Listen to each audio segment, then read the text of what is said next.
ठीक है, वर्किंग देख लेते हैं, कैलोरीमीटर काम कैसे करता है।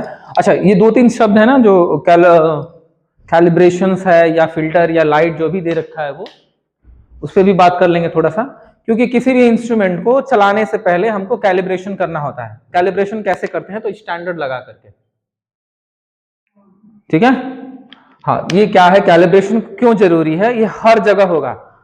जब आपके पास ना मान लीजिए 200, 150, 250 सैंपल्स आते हैं, तो बड़ी बड़ी मशीनें हैं, तो शुरू में हम पहला टेस्ट लगाते हैं स्टैंडर्ड लगा करके, यानी कि हम मशीन को भी नाप लेंगे कि क्या हमारी मशीन सही काम कर रही है कि नहीं है। तो स्टैंडर्ड वाला सॉल्यूशंस लगा करके और जो भी उसकी कंसंट्रेशन होगा वो नाप लेंगे, सही जा रहा है यानी कि लाइनिंग एकदम सीधी जा रही है तब तो बढ़िया है।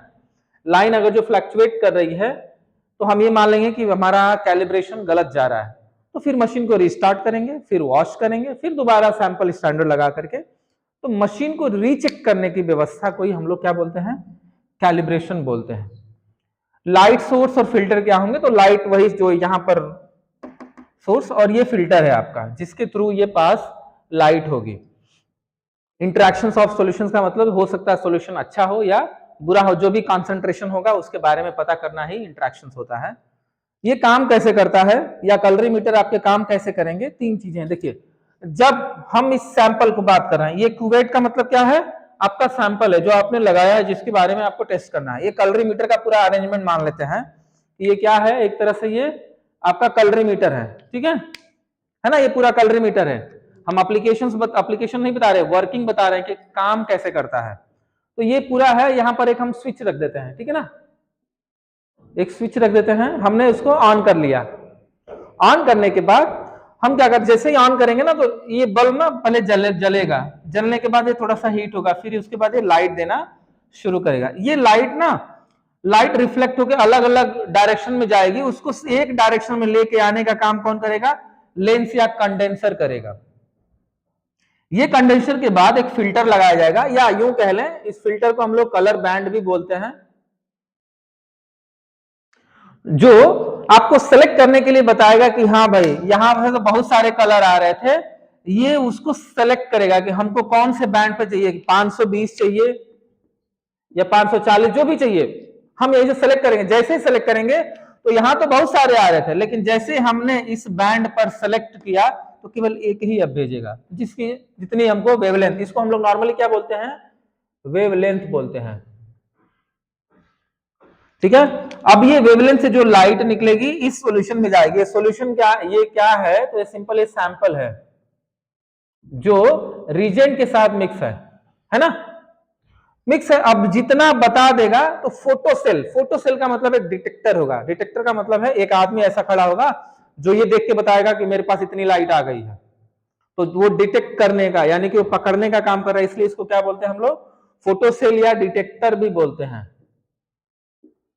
और जैसे ये डिटेक्ट करेगा तो अमाउंट में ही बताएगा ना कि 3 है कि 4 है कि 5 है, तो उसके लिए हमने एक मीटर लगा दिया, या तो आप डिजिटल वाला लगा लीजिए ऐसे, है ना, जो 120 बता रहा है, 130 जो भी अमाउंट बता रहा है ना, 999 तक बता देगा, ये उससे ज्यादा होता ही नहीं है, 120 ऐसे ही सब आते हैं कॉन्सेंट्रेशन।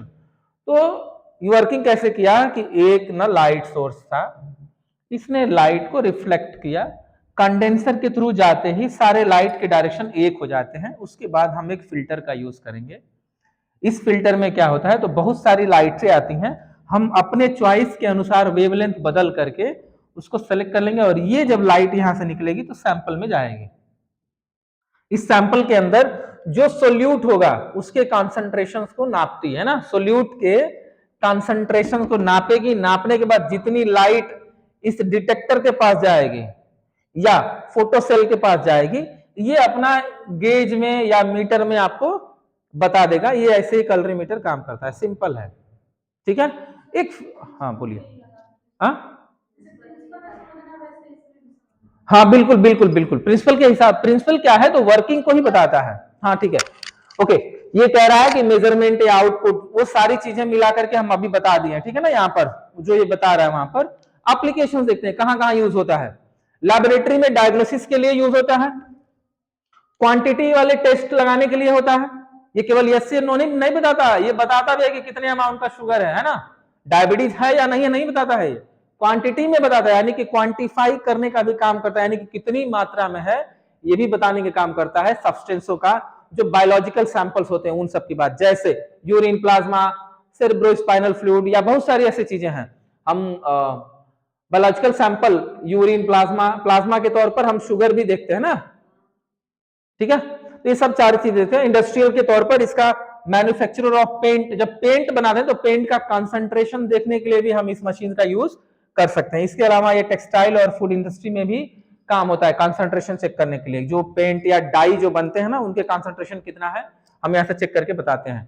कंसंट्रेशन क्यों देखना होता है अलग इंडस्ट्रीज में, फूड इंडस्ट्रीज में, कि जैसे आपने अचार बनाया, अचार के अंदर क्योंकि फर्मेंटेशन होता है वो, है ना, तभी तो खट्टा लगता है।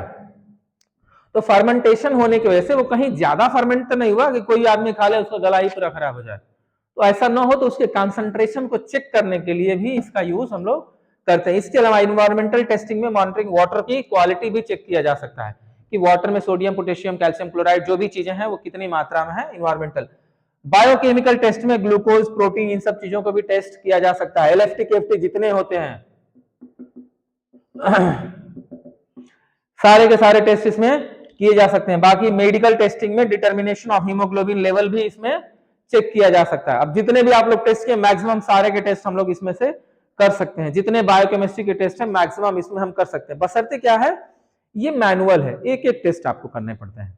जैसे हमने शुरू में इंट्रोडक्शन में बताया था कि हमारे पास 3 तरह की मशीनें होती हैं, एक मैनुअल होगा, एक सेमी ऑटो होगा, एक फुल्ली ऑटो होगा। अब इसके सामने एनालाइजर लिखा जाता है।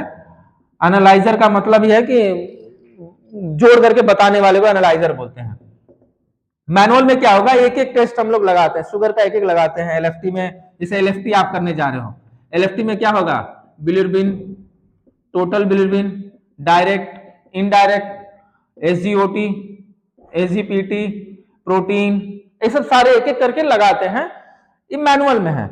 सेमी में क्या होगा कि हम ना सॉल्यूशन में मिला लेंगे और उसको दे देंगे, वो एक ही बार में सब एस्टिमेट करके दे देगा। और फुल्ली में क्या होगा कि हमको कुछ नहीं करना है, उनको बस सीरम दे देना है और रिजेंट डब्बे में भर के अंदर भेज देना। वो मशीन ही जितना अमाउंट लेना होगा अपने हिसाब से ले लेगी, फिर वो जांच लगा करके आपको रिपोर्ट देकर दे देती है। तो ये मैनुअल सारा काम, जितने भी मैनुअली होते हैं सब कैलोरी मीटर से होते हैं, ठीक है। इसी को थोड़ा सा मॉडिफाई करके अब नया सिस्टम आ गया है, फोटो स्पेक्ट्रोमीटर। ये स्पेक्ट्रो फोटोमीटर ये एकदम वही है, ये सेमी वाली व्यवस्था कर दिया है। सेमी और ऑटो ये दोनों जो मशीनें चलाते हैं इसी को हम लोग क्या बोलते हैं, स्पेक्ट्रोफोटोमीटर। इसके बाद अगला यही पढ़ेंगे हम लोग। हाँ, कैलोरीमीटर के कुछ एडवांटेज और डिसएडवांटेज क्या है। तो एक तो एडवांटेज क्या है, बहुत सस्ता मिलता है। ये कैलोरीमीटर ना बहुत सस्ता मिलता है, 3,500 से लेकर 7,000 तक। Suitable for quantity analysing colour samples, ऐसे सैंपल जिसमें कलर्स बनते हो वैसे सारे सैंपल्स को इसमें टेस्ट किया जा सकता है। Easy to operate and widely used across the industrial, और ये बहुत इजीली ऑपरेट है, कुछ नहीं करना है, सॉल्यूशन आपको पता है, मिला लीजिए, इसमें लगा के बता देता है, तुरंत कैलकुलेट कर लीजिए। और डिसएडवांटेज क्या है, तो can not analyse colourless compound, यानी कि कलर रहा तभी तो पता करेगा ये, अगर जो ट्रांसपेरेंट रहा तो नहीं करेगा। मतलब ऐसा घोल बनाइए जिसमें कलर आ जाए और कलर को ही ये सोखने का काम करके बताएगा, लेकिन कलरलेस को नहीं बताता है। Ineffective for measurement of UV and IR spectrum, इसका एक इफेक्ट क्या है कि अगर जो यूवी अल्ट्रावायलेट रेस या इंफ्रा रेडिएशन स्पेक्ट्रम्स में ये मेजरमेंट इसके बेकार हो जाते हैं कभी कभी ना, क्योंकि ये लाइट है, इसमें कोई रेस वेस नहीं है, और अगर जो वैसी रेस आई तो इसको ये बेकार कर देगा। तो सिंपल याद रखिएगा ये सस्ता होगा, इससे सारे कलर्ड वाले सैंपल्स को टेस्ट किए जा सकते हैं और इजीली ऑपरेट हो जाता है, कुछ नहीं करना होता है। स्विच ऑन करिए, 520, 540 जो भी सिलेक्ट करना है, फिल्टर का सिलेक्ट करिए बैंड और देख टेस्ट करते जाइए।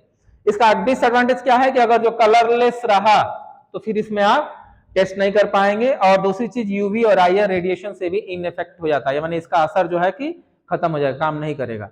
ये बस इतना ही है टोटल आपका कैलोरीमीटर है। कैलोरीमीटर अलग अलग कंपनियों का अलग अलग है, आपको दिखा देते हैं, एक और है।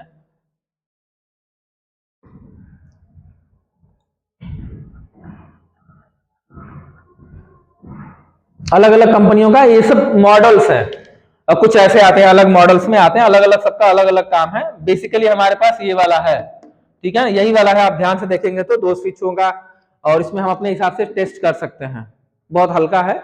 बेसिकली इसका कंपोनेंट या जो भी चीजें, इसका पार्ट्स याद रख लीजिएगा कि एक तो स्विच ऑफ करने के लिए, बंद करने के लिए होगा, एक बैंड को सेलेक्ट करने के लिए होगा, एक इंडिकेटर होगा कम और ज्यादा करने के लिए, और जीरो सेट करने के लिए। याद है उसमें 3 चीजें हैं, एक बढ़ाने के लिए होगा, एक घटाने के लिए होगा, एक जीरो सेट करने के लिए होगा। बाकी ये डिस्प्ले होगा जिसको हम लोग नॉर्मली इंडिकेटर्स बोलते हैं। और बाकी सैंपल लगाने के लिए वो जगह बना रहेगा, और सैंपल लगाने के लिए क्यूबेट वो अलग से होता है ना, हमारे पास ट्यूब होता है अलग से। तो हर एक ट्यूब में नहीं लगाते हैं, इसके लिए अलग से ट्यूब्स आते हैं, उसको क्यूबेट्स बोलते हैं। क्यूबेट से आप लगा लीजिए, नोट करते जाइए, ठीक है।